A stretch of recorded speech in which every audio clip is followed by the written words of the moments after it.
Procurando na sua Bíblia, João capítulo 4, Evangelho de João capítulo 4. É um clássico da Bíblia, eu amo os clássicos da Bíblia. Assim, tem gente que acha que minha Bíblia só tem uns 2, 3 textos. Eu gosto dos clássicos. Eu mesmo já preguei sobre a mulher samaritana inúmeras vezes. Mas existem lugares no Espírito, e eu creio muito nisso. Eu creio que conforme a gente caminha com o Senhor, Ele nos leva sempre a um lugar diferente no Espírito. A Bíblia diz que nós estamos assentados com Ele nas regiões celestiais. Ou seja, existem lugares diferentes no Espírito. Quando a gente nasce para Jesus, a gente entra num lugar no Espírito. Quando a gente começa a caminhar, aprender outras coisas, parece que são como salas que vão se abrindo. Você vai conhecendo gente diferente.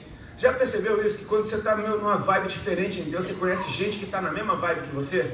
Parece que você entrou numa sala e você começa, pronto, Jesus começa a te apresentar os amigos dele. E então você começa a ter outro tipo de relacionamento, relacionamentos que edificam. Não é que a gente fica homogêneo, tipo assim, todo mundo pensando igual. Mas é interessante você perceber que você não ficou doido. Isso é muito bom, você saber que você não ficou louco. Porque tem certas coisas que você começa a pensar, meu cara, Deus está me falando um negócio, acho que eu estou ficando doido. Aí você encontra uma galera que está pensando a mesma coisa que você encontra gente. Por exemplo, semana passada, eu ministrei essa mensagem que eu vou ministrar para vocês hoje. E foi engraçado porque eu ministrei aqui no culto da noite de domingo. O culto da manhã o pastor tinha pregado a mesma mensagem, e o culto da noite a pastora abriu com a mesma mensagem. Eu falei, meu irmão, 3 vezes no mesmo dia. Aí você fala, poxa, eu vou ter que mudar a palavra. Não, é exatamente o contrário. Tipo, Deus está gritando a respeito de um determinado assunto. Então, vamos abrir os ouvidos e ver o que Ele quer falar com a gente, amém? Então, assim, por muito tempo eu ministrei sobre a mulher samaritana, pensando na mulher.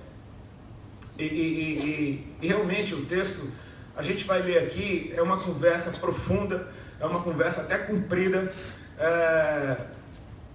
Eu costumo brincar, né? As mulheres falam mais do que os homens, elas têm mais palavras para pôr para fora por dia. E se essa conversa fosse com um homem samaritano, talvez tivessem 2 versículos aqui, tipo assim, Jesus pediu água, o cara deu água, e quando ele bebeu, acabou a conversa.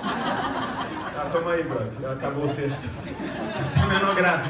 Ainda bem que foi com a mulher, saíram tesouros daqui.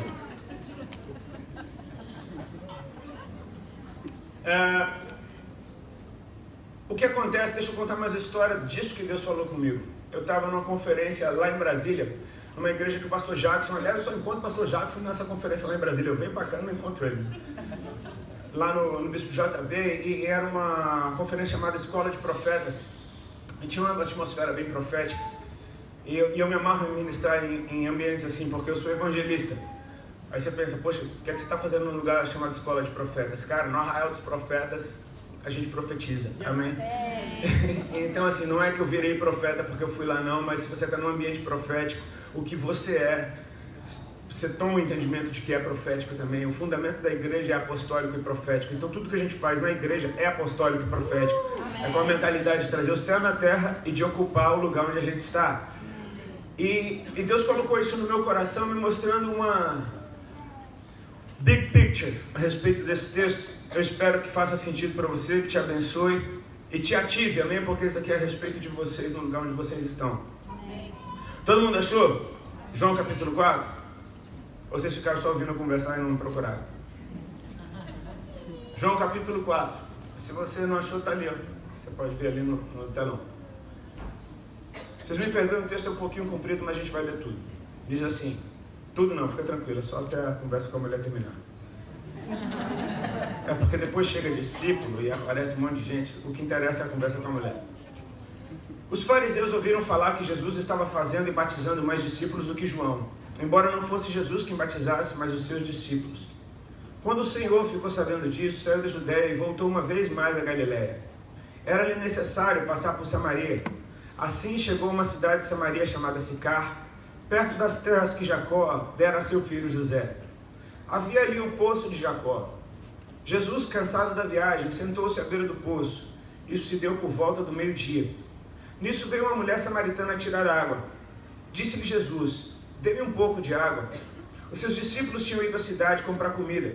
A mulher samaritana lhe perguntou, como o Senhor, sendo judeu, pede a mim, uma samaritana, água para beber? Pois os judeus não se dão bem com os samaritanos. Jesus lhe respondeu, se você conhecesse o dom de Deus e quem está pedindo água, você lhe teria pedido e dele receberia água viva. Disse a mulher: Senhor, não tem com que tirar água, e o poço é fundo. Onde pode conseguir essa água viva?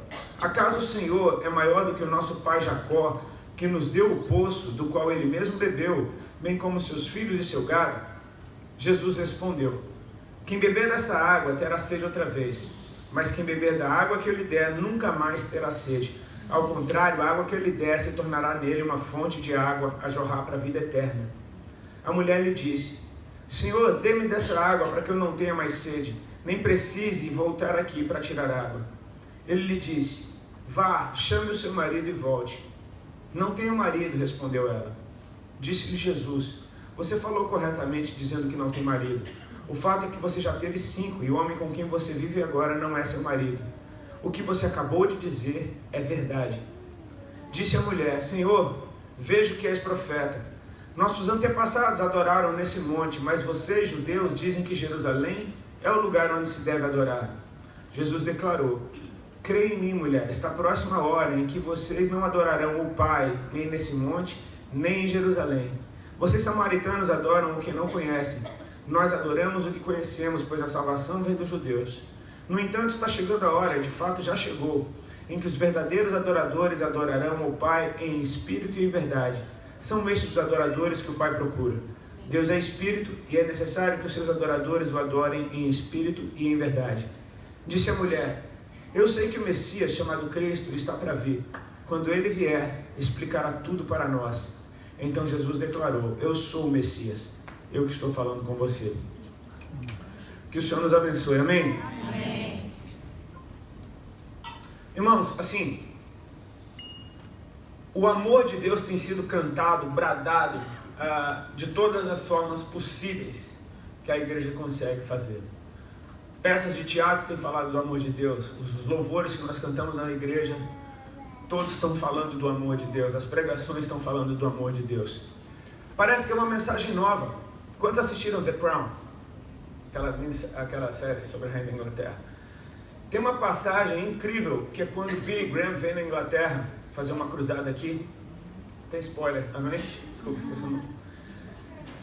E a rainha pede para ter uma conversa com ele. E eu achei interessante porque o que aquele ator representando Billy Graham prega para a rainha da Inglaterra em 1900 e sei lá quanto, é exatamente o que está sendo pregado nesses dias, a respeito de ter um relacionamento pessoal com Deus, a respeito de você ter uma vida com Ele. Não tem nada de diferente, é assim, a mensagem é essa. Mas chega uma nova geração, chega uma nova cultura, então a mensagem é essa e parece super novo, porque é a primeira vez que aquelas pessoas estão ouvindo. Isso faz de nós evangelistas, isso dá um ar pra gente, porque como evangelista você vai pregar o cego de Jericó, a mulher do poço de Samaria, meu irmão, o demoniado gadareno, o filho pródigo, pro resto da vida, mas sempre vai ter um povo para ouvir. Como se fala: uau, me conta essa história que eu não conheço. Tipo assim, você aceitou Jesus há um mês e já ouviu uma pregação em cada uma dessas passagens que eu já te falei. O interessante é que o amor de Deus, ele nos faz sentir como se a gente fosse os seres mais especiais do mundo. E isso não está errado, porque ele disse que uma alma vale mais do que o mundo inteiro. Foi ele que falou, amém? Amém. Não é a gente que está puxando a sardinha para o nosso lado. Ele falou isso, que uma alma vale mais do que o mundo inteiro. Antes que o homem fosse formado, Satanás quis ser igual a Deus e por isso foi arremessado do paraíso. Ele e um terço dos anjos se tornaram demônios. E vem Deus e parece que esculacha desse bicho, porque aí Deus faz seres iguaizinhos a ele. Amém? E disse: esses são os meus filhos e as minhas filhas. Quando Satanás tenta a Eva, vem com uma mentira, parece que muito deslavada, porque pergunta: o que é que Deus falou desse fruto? Aí Eva diz: Deus disse que não é para a gente nem tocar nem comer dessa árvore, senão a gente morre. Aí Satanás vem com uma mentira: não é que vocês não vão morrer, mentira. É porque Deus sabe que se você comer, vocês vão ser iguais a Ele. Outra mentira: Deus já tinha feito a gente igual a Ele. Já tinha nos feito a sua imagem e semelhança. Era mentira de novo. Então assim, a gente precisa saber que a gente realmente é especial para Deus. Amém? Amém. Assim, quem é pai, quem é mãe, olha para o seu filho e aquele é o ser mais precioso de todos os demais. Sabe, eu amo encontrar minha esposa, eu sempre falo isso para ela. Minha mãe, ela tá ali, ó, tá lá bonitinha, escrevendo. Quando a gente está num mall ou num lugar cheio de gente, é engraçado, cara, que quando eu acho a Ali, parece que tem uma luz em cima dela, assim, ó. Eu acho ela no meio da multidão, vejo aquela cabecinha andando para um lado e para o outro. Sabe, pessoas especiais, elas brilham, elas têm luz para você. Amém. E nós somos assim para o Senhor, amém? Ele olha para a gente, ele vê filhos e filhas e ele faria tudo de novo para nos ter. O amor de Deus é constrangedor mesmo, porque a gente não entende como é que Ele pode amar tanto alguém tão imperfeito. E quando o amor de Deus chega, a gente é confrontado com a nossa imperfeição. Aquilo que a gente justificou a vida inteira, tipo, ah não, eu sou assim, e quem não é, né? E quem nunca, né? E tipo assim, ah, todo mundo faz alguma coisa errada, não tem ninguém perfeito. Mas aí chega o perfeito e diz que te ama, aí você fala, como é que você pode me amar sendo que eu sou isso e aquilo? Aí você dá nome para os bois. É interessante porque o amor de Deus, ele vem e senta na nossa mesa, cara. Ele diz que bate na porta da nossa casa. Isso é escandaloso demais, porque o ser mais poderoso de todo o universo, o Criador de todas as coisas, se importa com um, ao ponto de ir atrás dele. Sabe, a gente precisa saber algumas coisas, alguns princípios. João 3,16, aquele verso mais conhecido da Bíblia, diz, porque Deus amou o mundo de tal maneira que deu seu Filho único, para que todo aquele que nele crê não pereça, mas tenha vida eterna. Então você vê uma visão de Deus que é bem macro, ela é bem diferente de simplesmente Ele estar interessado em uma pessoa. Sim, Ele se interessa de uma em uma. Amém? Amém. Ele amou o mundo de tal maneira que Ele deu o seu Filho único, para que todo aquele pode ser de um a um, de um em um aqui, outro acolá, todo, até que se todos quiserem está disponível. Ele deu um em favor de todos, para que aqueles que creem sejam salvos, amém? Não venham a perecer, mas tenham a vida eterna. Ele veio para trazer o céu na terra, Ele veio para trazer o reino dos céus na terra, amém? Se a gente entende que a visão de Deus é macro, a esse ponto de restaurar todas as coisas, de implementar o seu governo na face da terra, então essa ideia de que Deus me ama e esse é o alvo do Evangelho, me alcançar e me fazer sentir amado, isso vai meio que por água abaixo. Isso não está errado, mas é só o princípio das coisas e não o fim, amém? Percebe que quando Deus diz que Jesus era o Filho amado no qual Ele tinha prazer, não foi no fim da sua obra, foi exatamente quando essa começou. Então se o amor de Deus chegou em você, eu tenho uma boa notícia para te dar. Começou. Amém? Amém? Quando quem está do teu lado fala assim, começou, cara. Começou, amém? Eu odeio que façam isso comigo, mas eu estou com o microfone, então... Começou, amém? Isso é muito bom. Começou o quê? Começou a sua obra de ocupação, de expansão, de implementação do reino. Quando a gente pensa no amor de Deus, quebrando todas as barreiras possíveis para alcançar uma pessoa, você pensa, cara, Ele foi capaz de fazer isso tudo por um. Eu me lembro quando eu recebi Jesus na minha vida, e foi algo que me chocava, porque eu era arredio contra as coisas de Deus, eu não queria saber de nada dessas coisas do Senhor. A Ali começou com essa conversa de ser crente, de Bíblia, de irmã, de aleluia, de não sei o que, de Deus falou, e eu não queria saber de nada disso. Eu falei, a mulher ficou louca, e de repente ela veio com aquele bando de irmã, orar lá dentro de casa, e eu falando, o que é isso? A coisa fugiu do controle. Eu não entendia nada daquilo, e de repente as irmãs começaram a dar lugar para o Espírito Santo. Eu nunca tinha visto isso, fiquei com medo. E na hora que eu estava morrendo de medo, a irmã perguntou se eu queria aceitar Jesus, se eu já tinha aceitado Jesus. Eu falei que já. Eu estava com muito medo. E aí, eu sei que naquela tarde eu aceitei Jesus sem saber o que eu estava fazendo, eu não fazia a menor ideia do que era aquilo, eu não queria fazer aquilo, eu queria que elas fossem embora, mas eu aceitei. E eu sei que na semana seguinte elas voltaram, e para fazer de uma longa história curta, eu fui curado de uma enfermidade que eu tinha, eu não sabia o que era. Eu só sabia que eu estava perdendo muito peso, cheio de caroços espalhados pelo corpo. E veio uma irmã orar por mim e disse que Deus estava me curando de um câncer no estômago. E isso não era só isso, ela falou, para que você saiba que Ele é Deus, que Ele te ama e que Ele tem uma obra para fazer na tua vida. O louco é que naquele dia meu estômago parou de doer. Eu tinha um histórico de câncer na família. Meu avô por parte de mãe, 2 tios por parte de mãe tinham morrido de câncer de estômago. Aquela mulher não sabia nada da minha vida. Aqueles caroços faziam sentido, aquela magreza fazia sentido. Eu sei que em 3 dias os caroços desapareceram. Eles já estavam uns 9 meses no meu corpo. Glória a Deus. Glória a Deus. Eu passei a engordar, num período de uns 3 meses eu ganhei 19 quilos. Então assim, alguma coisa aconteceu comigo, cara. Eu não tinha defesa alguma contra aquilo. Foi só uma oração que fizeram por mim. Eu não senti nada, não teve uma luz, uma nuvem, não teve nada. Uma oração foi feita para mim, um recado me foi entregue. De repente meu corpo começa a mudar. Eu não tinha defesa contra isso. Então assim, eu fiquei chocado porque eu pensei, meu Deus, o Criador entrou na sala do meu apartamento para me tocar, para se apresentar para mim.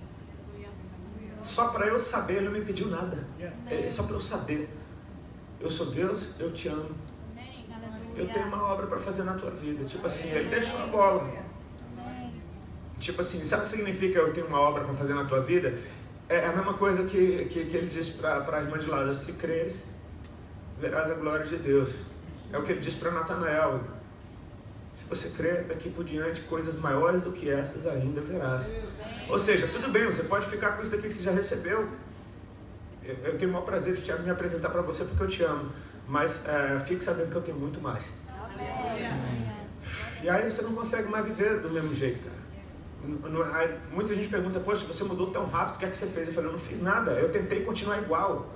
Eu tentei continuar fumando maconha, eu tentei continuar na banda que eu estava, mas não conseguia, eu pensava nele o dia inteiro. Eu falei: eu não consigo, poxa, não consigo, ganhou, perdi. Quer dizer, perdeu, o outro perdeu, eu ganhei, ele me ganhou, enfim. Esse amor escandaloso que faz você se sentir ser mais especial do mundo, ele te enlouquece, cara, porque você fala: cara, Deus falou comigo, ele veio até mim, ele me tocou. Cara, existem bilhões de pessoas no mundo, ele veio até mim. Agora o louco é isso, ele é onipresente. Enquanto ele estava ali comigo, ele estava lá com o outro, ele estava ali com o outro, ele estava na outra reunião com o outro. Ele não tem o menor problema de estar em todos os lugares. Isso a gente não sabe no primeiro dia. Parece que Deus parou o universo para vir e tocar você. Mas a gente lê textos como esse e outros parecidos. O do Gadareno, por exemplo, eu acho fantástico. Mas ali já fica uma deixa. O texto do Gadareno fala de Jesus atravessando uma tempestade, mandando o mar se calar. Ele chega numa terra, de repente vem um endemoniado ao encontro dele. Os demônios estão clamando para Jesus. É muito humilhante essa cena, porque os demônios estão pedindo pelo amor de Deus. Isso é bizarro, né? Os demônios vêm até Jesus, se prostram, o adoram, falam: Jesus, Filho do Deus Altíssimo, conjuro-te por Deus que não nos atormentes.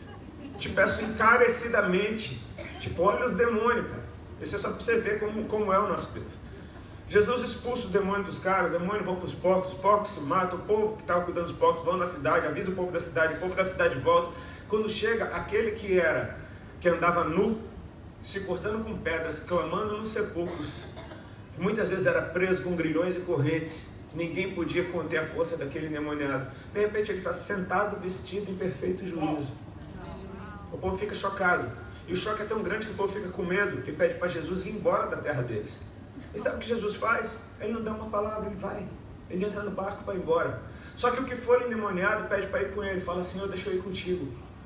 E Jesus fala: não, você vai para a tua casa, vai para os teus.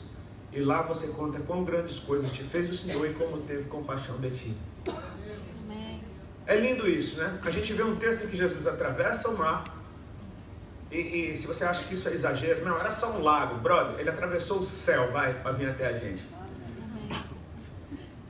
Ele atravessou o mar para pisar na terra, limpar um cara e ir embora. Aí você pensa: poxa, olha o que Deus fez por um. Mas você precisa ver que a visão de Deus é macro, amém? Repete comigo: visão macro. Big picture. Big picture. O sotaque em inglês, big picture. Tipo, ele mandou o cara para casa, para que ele falasse para os dele. Ou seja, tem mais de um ali dentro daquela casa, amém? Vai para casa e para os teus. E lá você conta com grandes coisas que fez o Senhor e como teve compaixão de ti. Amém? Ou seja, de um vai passar para mais alguns. Amém? Só que o texto termina dizendo, então ele foi por toda a Decápolis pregando o Evangelho. Ele pregou em 10 cidades. Então você percebe que quando Jesus encontra você, ele não encontrou só você. Ele encontrou todo mundo que vem depois de você. É por isso que, quantos já receberam aquelas palavras proféticas tipo, eis que tem uma grande obra na tua vida? Quantos já receberam essa? E você acha que é mentira? Deus olha para você e Ele encontra o teu futuro dentro de você. E Ele fala, cara, é grande o que eu tenho. Olha a multidão que tem aí dentro. Cara, você não faz ideia de quanta gente tem vindo dentro de você. Você não faz ideia de quão grande é isso. Às vezes você vai ganhar uma pessoa para Jesus e essa pessoa vai ser o Billy Graham. Você não sabe, cara, quão grande é essa obra. Quando Ele te achou, Ele achou uma nação. Ele achou uma cidade, Ele achou nações. Ele não diz, pede-me, eu te darei teus amigos por herança. Ele diz, pede-me, eu te darei as nações por herança. Pensa grande, sonha grande, porque o sonho que Ele tem pra gente é desse jeito. Jesus ativou uns poucos discípulos e esses caras mudaram o mundo, sendo perseguidos e mortos como mártires. Até morrendo os caras fizeram a obra. Parece que quanto mais matar crente, pior. É tipo Gremlin quando você joga água. Ninguém é dessa época, né? Quem lembra do filme denunciou a idade. Jogava água no bichinho, vamos matar esse bicho na água aqui. Virava um monte. Quanto mais pressão você põe no povo de Deus, cara, mais ele cresce. Então persegue porque espalha. No que perseguiu, espalhou. No que botou pressão, o cara vira crente de verdade. O cara tá lá igual um crente meia boca, deixa vir um calor sobre a vida dele. Meu irmão, joga no forno que você vai ver se esse cara não expande. Vira um bolo fofo. A gente vê textos como esse, e aí as coisas começam a fazer mais sentido. Porque um dia Jesus entrou na sala da minha casa e me curou de uma doença. Só que eu não consegui mais parar de pensar nele. Sabe o que aconteceu? Daquele dia pra cá são 17 anos que eu e minha esposa estamos pregando o Evangelho por onde a gente passa.